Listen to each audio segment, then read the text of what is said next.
அனைவருக்கும் வணக்கம். தடம் பதிக்கும் தளிர்கள் குழுவில் இன்று நாம் பார்க்க போகும் தடம் பதித்த தாரகை சித்திரை பெண்ணே ஸ்ரீபாரதி. ஸ்ரீபாரதி, சென்னை. அவர்களுடைய அடையாள அட்டை எண் 1528. அவர்கள் அம்மா இப்படி சொல்கிறார்: ஸ்ரீபாரதி சென்னை மாத்தூரில் வசிக்கும் ஒரு எளிய குடும்பத்தில், அதுவும் மன உறுதியுள்ள குடும்பத்தை சேர்ந்தவர். அவரது அப்பா பெயர் விநாயகம், அம்மா பெயர் மகாலட்சுமி.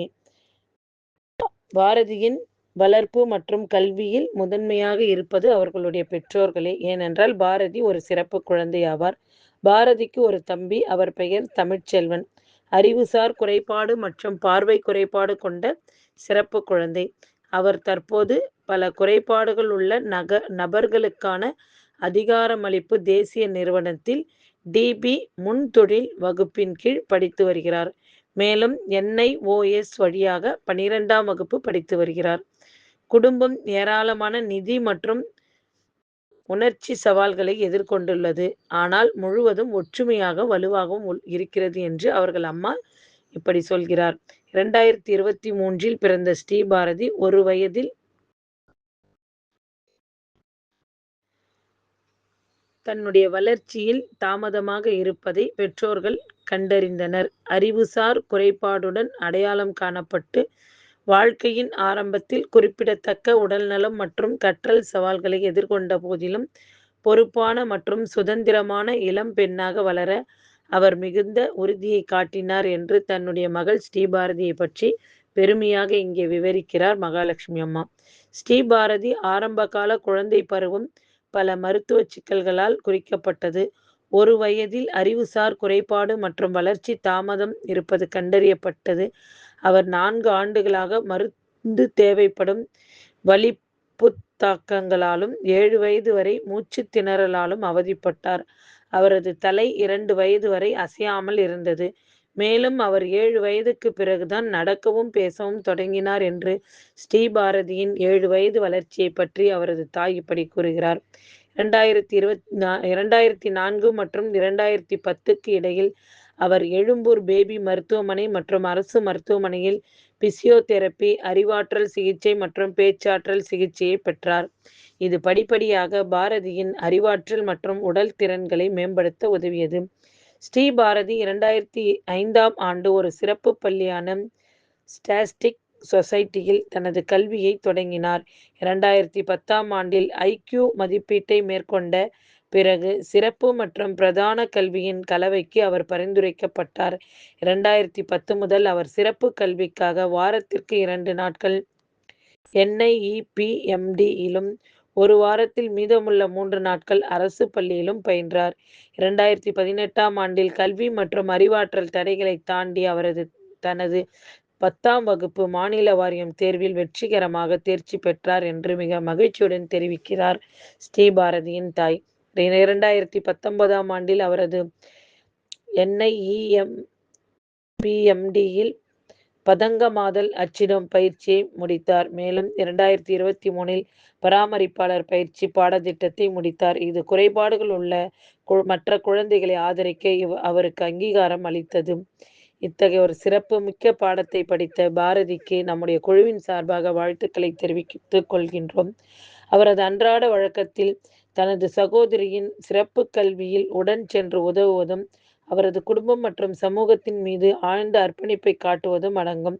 ஒவ்வொரு நாளும் அவளும் அவரது தந்தையும் NIEPMDயை அடைய சுமார் 3½ மணி நேரம் ஒரு வழி பயணம் செய்கிறார்கள். இது அவரது விடாமுயற்சி மற்றும் ஒழுக்கத்திற்கு சான்றாகும். 2020 முதல் அவர் வீட்டிலிருந்தே ஒரு சிறிய அளவிலான காஸ்டியூமிஸ்ட், போட்டோ மக்ஸ் அண்ட் கிஃப்ட் தொழிலை நடத்தி வருகிறார். தொழில் முனைவோரின் முன்முயற்சி மற்றும் தனது குடும்பத்திற்கு நிதி பங்களிப்பை காட்டுகிறார். 2023ஆம் ஆண்டில் அவர் படிக்க ஆரம்பித்ததிலிருந்து கேர்டேக்கர் படிப்பை வெற்றிகரமாக முடித்தார். மேலும் 2024ஆம் ஆண்டில் அதே நிறுவனத்தில் ஒரு செவித்திறன் குறைபாடுள்ள குழந்தையின் பராமரிப்பில் உதவத் தொடங்கினார். கடந்த 1½ ஆண்டுகளாக அவர் இந்த பராமரிப்பு பணியில் அர்ப்பணிப்புடன் தொடர்கிறார். ஸ்ரீபாரதி 2005ஆம் ஆண்டு ஒரு சிறப்பு பள்ளியான ஸ்டாஸ்டிக் சொசைட்டியில் தனது கல்வியை தொடங்கினார்.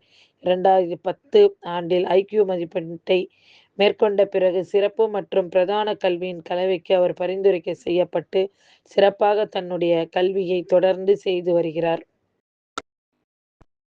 ஸ்ரீபாரதியின் தொழிலில் இருந்து 2019 முதல் 2025 வரை 3 லட்சம் ரூபாய் வருமானம் கிடைத்தது.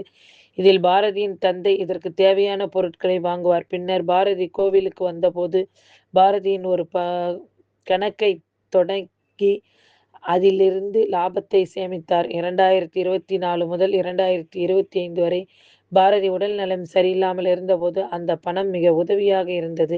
2013ஆம் ஆண்டில் அவர் முதல் முறையாக நடனமாடினார். பின்னர் அவர் பல மேடைகளில் மேடை ஏறி நடனமாடத் தொடங்கி 2025 வரை பல விருதுகளை பெற்றார். 2025இல் தடம் பதிக்கும் தளிர்கள் பன்னாட்டு மையம் குழுவில் இணைந்து தன் திறமையை வெளிக்கொணர்ந்து 75ற்கும் மேற்பட்ட சான்றிதழ்களை பெற்றார். ஊரணி ஃபவுண்டேஷன் பாரதிக்கு உழைக்கும் பெண்கள் சாதனையாளர் விருதை 2021இல் வழங்கியது. பாரதியின் கடைசி விருப்பம் தன்னை போன்றவர்களுக்கு முடிந்தவரை உதவுவது. எந்த தொகையும் வசூலிக்காமல், ஆனால் அவர்களுக்கு ஒரு இடத்தை அமைத்து அவர்களை பராமரித்து அவர்களுக்கு தேவையானவற்றை செய்ய வேண்டும் என்பது ஆகும். மிக சமீபத்தில் 2024-25ஆம் ஆண்டில் அவர் தனது காலில் இரத்த நாள அடைப்பால் அவதிப்பட்டார். இதன் விளைவாக கடுமையான வீக்கம் ஏற்பட்டது. அவர் தொடர்ந்து மருத்துவ சிகிச்சையில் உள்ளார். அதே நேரத்தில் தனது அன்றாட பொறுப்புகளை உறுதியுடன் தொடர்கிறார். தாய் இப்படி சொல்லி முடித்து, தன்னுடைய உடல்நிலை சரியில்லாத காரணத்தால் வெளியில் வேலைக்கு செல்வது எனக்கு கடினமாக உள்ளது. ப்ரீகேஜி லெவல் வரை குழந்தைகளை பராமரிக்கும் செயலை செய்ய முடிவு செய்துள்ளேன் என்று பாரதி சொல்வதாகவும், இதற்கு தனக்கு அப்பா உதவி செய்வார் என்றும் கூறியுள்ளார். இத்தகைய ஒரு சிறப்புமிக்க ஸ்ரீபாரதியின் இத்தனை வருட வாழ்க்கை பயணத்தை நாம் பார்க்கும்போது எல்லா செயல்பாடுகளும் சரியாக உள்ள நம்மை விட ஸ்ரீபாரதி சிறப்பு குழந்தையாக இருந்து தன்னுடைய தனித்திறமையால் கல்வி பெற்று கைத்தொழிலை கற்று அதன் மூலம் வருமானத்தை ஈட்டி தன் குடும்பத்தையும் காத்து தன்னுடைய மருத்துவ செலவுகளையும் செய்து இதிலும் தன்னுடைய பெருந்தன்மையாக எந்த இடத்திலும் பணம் பொருள் உதவி என்று வாங்காமல் தன்னுடைய சுய காலில் நின்று மற்றவர்களுக்கு உதவ வேண்டும் என்ற எண்ணத்தை அவர் வெளிப்படுத்தியுள்ளார் என்பது அவர்கள் அம்மா மகாலட்சுமி சொல்லும்போது நமக்கு தெரிகிறது. எத்தனை குழந்தைகள் எத்தனை இருந்தாலும் ஒவ்வொரு தாய்க்கும் ஒவ்வொரு குழந்தையும் அந்த குழந்தையின் அன்பும் வளர்ப்புமே மிக முக்கியம். அதன்படி பார்க்கும்போது ஸ்ரீபாரதியின் தாயும் தந்தையும் 2 குழந்தைகளும் சிறப்பு குழந்தைகளாக இருந்த போதும் மனம் தளராமல் தன்னம்பிக்கையை விடாமல் சோர்ந்து போகாமல் அவர்களுக்கான ஒரு நல்வழியை காட்டி ஸ்ரீபாரதியையும் அவர்களுடைய தம்பியையும் இந்த சமூகத்தில் எல்லா பிள்ளைகளையும் போல ஒரு சிறந்த பிள்ளைகளாக உருவாக்கி இருக்கிறார்கள் என்று பார்க்கும்போது அந்த தாயையும் தந்தையையும் இந்த தடம் பதிக்கும் தொழில்கள் குழுமத்தின் சார்பாக சிறந்தாழ்ந்த நன்றியையும் வாழ்த்துக்களையும் தெரிவித்துக் கொண்டு ஸ்ரீபாரதிக்கு நம் அனைவரின் சார்பாக வாழ்த்துக்களை தெரிவிக்கிறோம். ஸ்ரீபாரதி, நீ ஒரு புரட்சி பெண், ஒரு தன்னம்பிக்கை உள்ள பெண் என்பதை நாங்கள் அனைவரும் இந்த நிகழ்வின் மூலம் அறிந்து கொண்டோம். வாழ்த்துக்கள் ஸ்ரீபாரதி. இந்த தடம் பதிக்கும் தளிர்கள் சிறப்பு குழந்தைகளுக்கென குழு அமைத்து அவர்களுக்கெல்லாம் அவர்களுடைய செயல்பாடுகளை முடிந்த அளவிற்கு மகிழ்ச்சியாக செய்வதற்காக வாரம் ஒரு நிகழ்வை நடத்தி கொண்டிருக்கிறது. அதில் ஸ்ரீபாரதியும் ஒரு மாணவர் என்பதில் நாங்கள் பெருமை கொள்கிறோம். இத்தகைய சிறப்புமிக்க தன்னம்பிக்கையுள்ள ஸ்ரீபாரதிக்கு நம்முடைய தடம் பதிக்கும் தளிர்கள் குழுவின் சார்பாகவும் அனைவரின் சார்பாகவும் வாழ்த்துக்களையும் நன்றிகளையும் தெரிவித்துக் கொள்கின்றோம். சிறப்பு குழந்தையான ஸ்ரீபாரதிக்கு வாழ்த்துக்கள் வாழ்த்துக்கள் வாழ்த்துக்கள் தங்கம்.